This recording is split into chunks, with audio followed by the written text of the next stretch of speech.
कि हम गुलाम हैं। इसी कारण पेरियालय सिंह की रचना को मुझे खोजना पड़ा। जब प्रचंड हिंदुत्व के समय में हम अपने चिंतन, अपने विरासत, अपने संविधान को बचाने में लगे हैं, ऐसी स्थिति में ऐसी ही विभूति की राइटिंग की भी जरूरत पड़ती है। मुझे खोजने का मूल कारण यही था कि पेरियालय सिंह ग्रंथों में पेरियालय सिंह के चिंतन को मैं खोजूं। 1 सितंबर 2015 से मैंने अनुसंधान परक संकलन संपादन शुरू किया। 1 सितंबर 2022 को 7 साल लगा इनकी राइटिंग को, इनको पत्र, भाषण, किताबें आदि को एकत्रित करने में। 7 साल बाद फाइनली तैयार हुई ग्रंथावली, जो आप लोगों के हाथों में है, बाहर रखी गई है। 2000 उसका मूल्य 5 खंड में है और बहुत ज्यादा डिस्काउंट आप लोगों को दिया गया है ताकि आपके घरों में वो चेतना संपन्न साहित्य 1500 में मात्र उपलब्ध है। तो मैं कहूंगा कि लीजिए, इसलिए लीजिए कि वो किताब नहीं, विचार है। किताब होती तो मैं कभी नहीं कहता कि आप पेरियालय सिंह ग्रंथावली खरीदिए, क्योंकि किताब तक तो आप पहले ही पहुंचे हुए हैं, आपके घरों में है, गीता है, रामायण है, रामचरितमानस है, किताब है।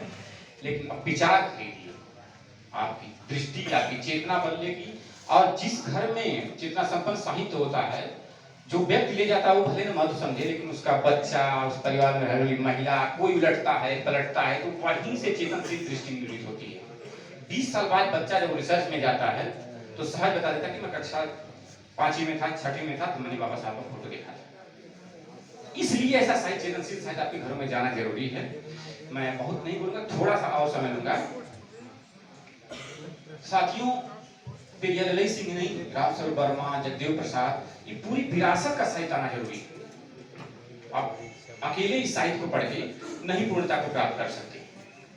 तो जो धारा है प्रतिरोध की, मानवतावादी धारा है जो लड़ती है, अब चिंता, अब सोचने की बात है कि एक व्यक्ति है जो लघु जमींदार का लड़का है, पेरियालय सिंह और सोल्जर है, 3-3 पेंशन है, वो सब कुछ किताबें छापने में, पत्र छापने में, पर्चा छापने में लगा, जमीनें बेच दिया, घर बार बेच दिया। और हमारा सम्मोहन इतना मतलब मादक है कि हम खेती बाड़ी और अपनी घर परिवार बनाने में ही संविधान को भूल गए, विचार को भूल गए। तो जब आपका साहित्य नहीं रहेगा तो आपकी आने वाली नस्लें गुलाम होनी तय। इतना ही मैं कहूंगा। मैं यहीं का बच्चा हूँ और जीएनपुर चकलाल मेरा घर है। आप लोगों के बीच का मैं लड़का हूँ, मैं क्या ही बोलूँ। तो चौथीराम बोलेंगे, भाई लक्ष्मण बोलेंगे, राजू रत्न भैया ने खूब शिद्दत से बता दिया कि कितना परिश्रम से, कितना कठिन श्रम के बाद एक रचनावली आई है। तो ये विचार है, अगर संभव हो तो आप लोग खरीदिए, पढ़िए, पढ़वाइए, घरों में रखिए मत। उस किताब के समानांतर रखिए जो आपको गुलामी का बीज अंकुरण करता है आपके दिमागों में। आप देखिए, मंडल कमीशन की लड़ाई चल रही थी कोर्ट में। तो एक रामोधेश बाबू है, उन्होंने एक जज के सामने एग्जाम्पल रखा, अंकुरित चना रखा और सूखा चना रखा। जज से बोला, रिजर्वेशन पे बात चल रही थी, कि जो अंकुरित चना है उसको वातावरण मिल रहा है पुष्पित होने का, पल्लवित होने का, इसमें अंकुरण हो गया। जिसको वातावरण नहीं मिला वो सूखा हुआ। तो आपको कौन अंकुरण मिल रहा है? अब मैं इतने बुद्धिमत्तापूर्ण तरीके से समझा रहा हूँ, क्योंकि हम लोग इंटेलेक्चुअल एकेडमिक दुनिया के लोग हैं, तो बहुत सॉफ्ट तरीके से बात रखनी होती है। तो आप समझ लीजिए अंकुरण किस परिवेश का मिला है आपको, और आपका विचार कैसे सूख रहा है, साहित्य कैसे सूख रहा है, उसको कितना अंकुरण की जरूरत है। अंकुरण यही है कि आप अपने घरों में भगत सिंह का मैनास्तिक रखें, जातिभेद का उच्छेद रखें, गुलामगिरी रखें, सच्ची रामायण रखें, थोड़ा सामर्थ्य रखते हैं, पढ़ने में रुचि है परिवेश में, तो पेरियालय सिंह ग्रंथावली, डॉक्टर अम्बेडकर ग्रंथावली रखिए। और रखने से बात नहीं बन रही है, इसको चर्चा परिचर्चा का काम जो विषय बनाएगा, असल निर्माण वो कर रहा है। आप 10 लोगों के बीच बैठे चाय पे बुलाइए, ये किताब ऐसी सी बात है, लड़ाई ऐसे होनी चाहिए, तब वो धीरे धीरे चेतना बदलेगी। अन्यथा साहित्य रखा रह जाएगा, अंकुरण नहीं होगा।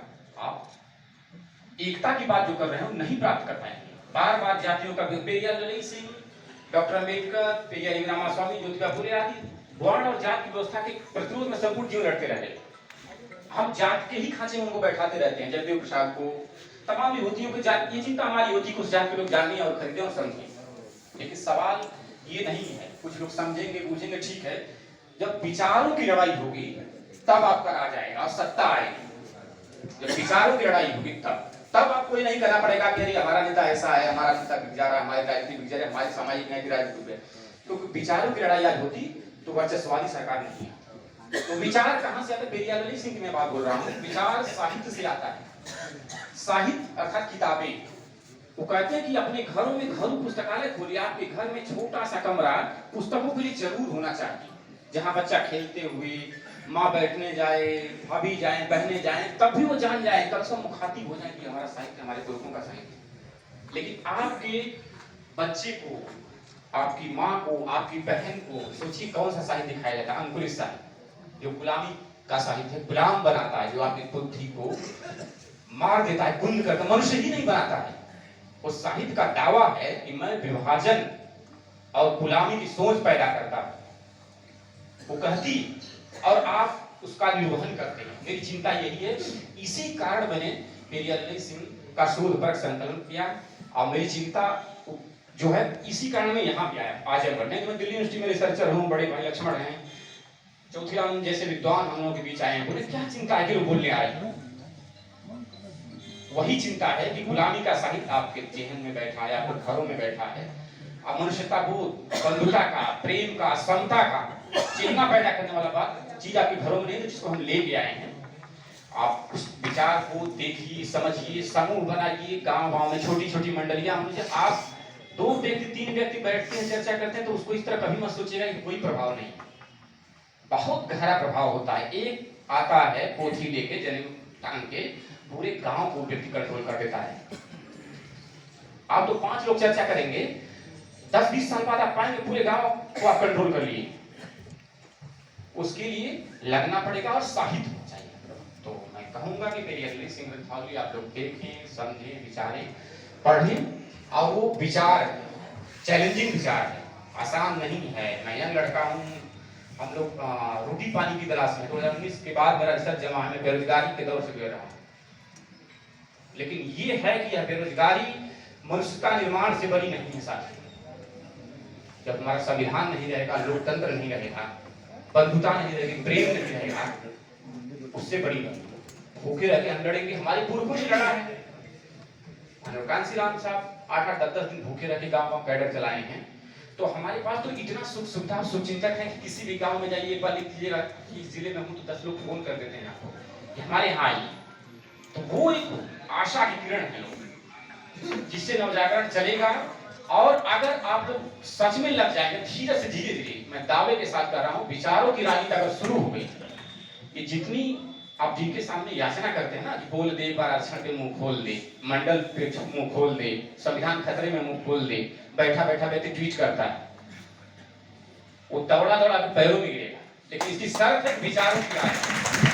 विचार कहां से आएंगे? पेरियार के साहित्य से आएंगे, ज्योतिबा फूले के साहित्य से आएंगे, पेरियार ललित सिंह के साहित्य से। वो साहित्य लाइए और चर्चा का जो विषय बना लिए, वही सबसे बड़ी सफलता होगी। जैसे आपके गाँव में कथा होती है, जैसे आपके गांव में शिव चर्चा होती है, ये सब हथियार हैं गुलाम बनाने वाले साहित्यकार, वर्चस्ववादियों के। आप श्रम करिए, दिमाग लगाइए, बुद्धि लगाइए, जुझिए, तब थोड़ा थोड़ा समाज बदलेगा। नहीं तो आप महसूस कर रहे होंगे उस हवा को जो बहुत जल्दी आगोश में ले सकती है आपको 24 के बाद। फिर सभा, विचार, चिंतन, मुझे लगता है सब समाप्त हो जाएगा।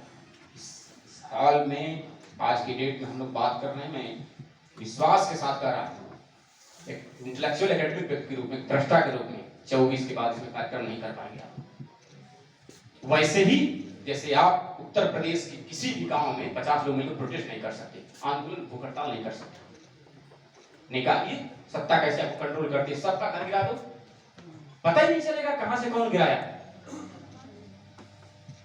मनुस्मृति, वेद का जो अनुशासन विधि सम्मत तरीके से वो संचालित कर रहा है, निर्वाहित कर रहा है। विधान लिख दिया उन लोगों ने, हमने समता का संविधान लिखा, हम उसको प्रचारित नहीं कर पा रहे, बता नहीं पा रहे। जो ये लड़ाई बहुत लंबी है, इसमें घबराने की जरूरत नहीं। जो साथी हैं जैसे भी धीरज से, जीवटता के साथ, साइलेंट हो गए, सतत लगे रहिए, समझाते रहिए। ये कभी नहीं सोचिएगा कि मैं हार गया। आप लोकतंत्र इस दुनिया में कभी हारता नहीं था। मनुष्यता, बुद्ध का दर्शन जिसके पास हो, फूले का दर्शन, न्याय का, बंधुता का, पेरियार का, मंडल का, डॉक्टर अम्बेडकर का, वो कभी हार नहीं सकता मेरे साथियों।